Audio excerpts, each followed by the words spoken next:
the Special Envoy for the African Union on COVID-19, Mr. Strive Masiyiwa, who played a very critical role in developing the medical supplies platform that we are now currently sharing together.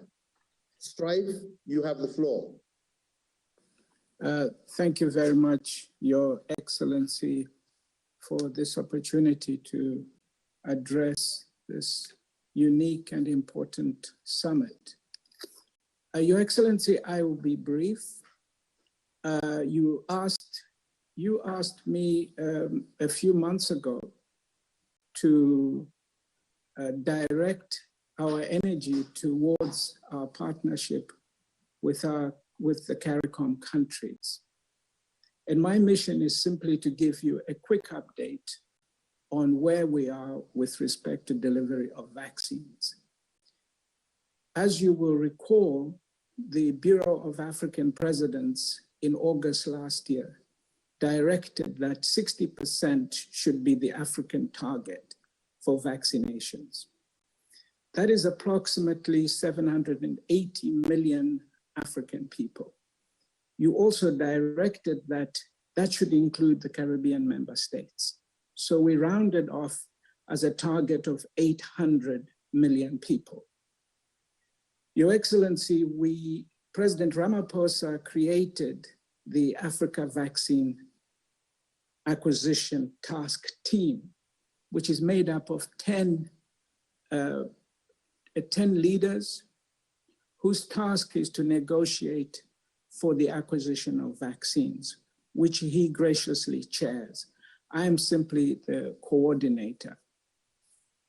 Our work began in November last year, and it became immediately apparent that we would, even with all the money, it would not be possible to buy vaccines because they had already been hoarded by the major countries.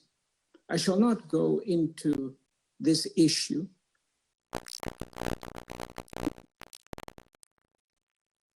Difficult.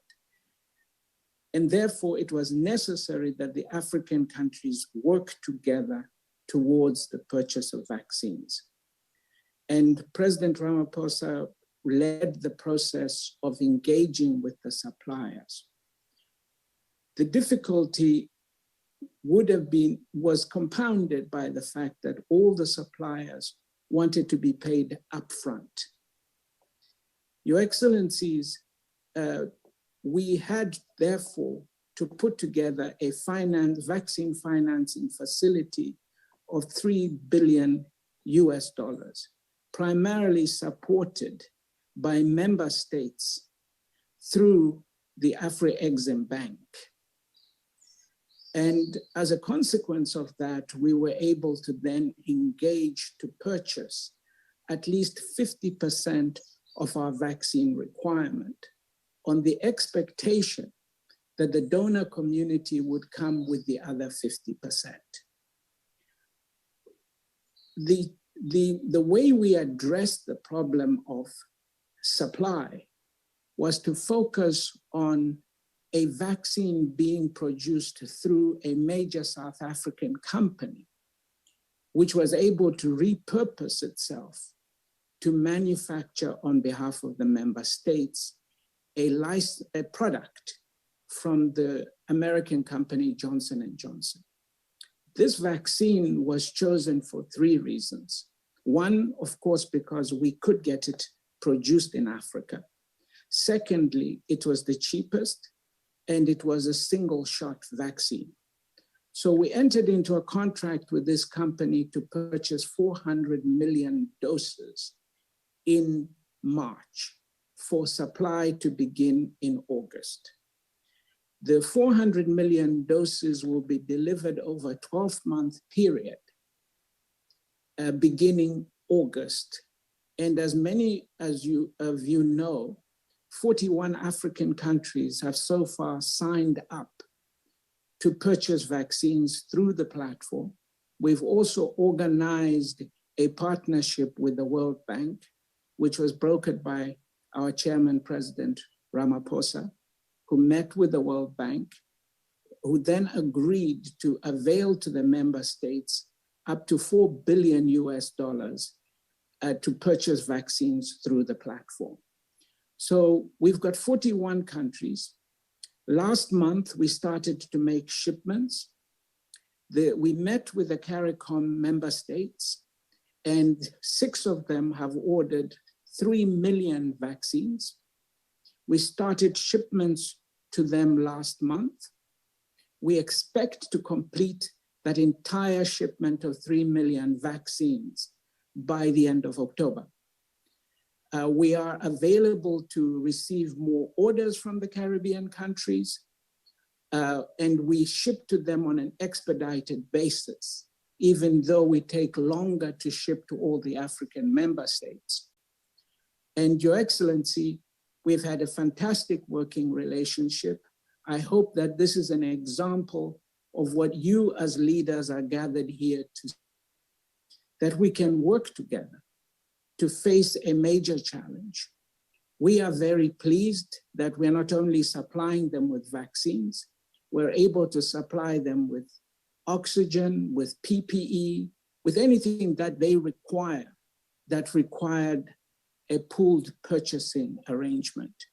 Allow me again to express our deepest gratitude to the member states who are shareholders of Afri-Exim Bank, because it was their effort in recapitalizing the bank to make it possible for the advance payments to be done.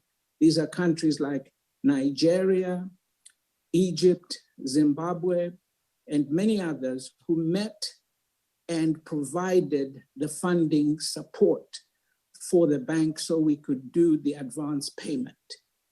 But we are very pleased with the progress with the member states.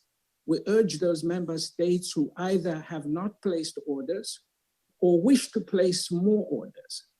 Because again, as a result of a major intervention by President Ramaphosa with the Europeans last month, we're now in a position to ship 20 million doses a month.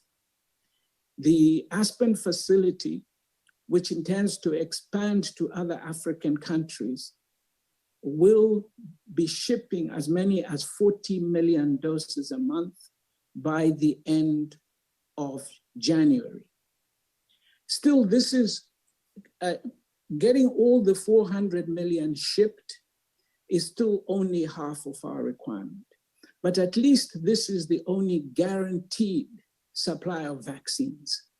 The donation vaccines, which were supposed to be 750 by December, we have so far received less than 50 million of that target, which means we were clearly not able to depend on donations from the rich nations. So we urge you to support us through this platform. We are ready to ensure that any Caribbean country that wishes to get vaccines, we will deliver to them hopefully before Christmas so that we can all visit the islands, as I have done on many, many occasions, including to watch the Cricket World Cup. So I thank you for your attention, and I hope that we will continue in this cooperation in many, many other areas, as we have shown on this occasion. Thank you very much.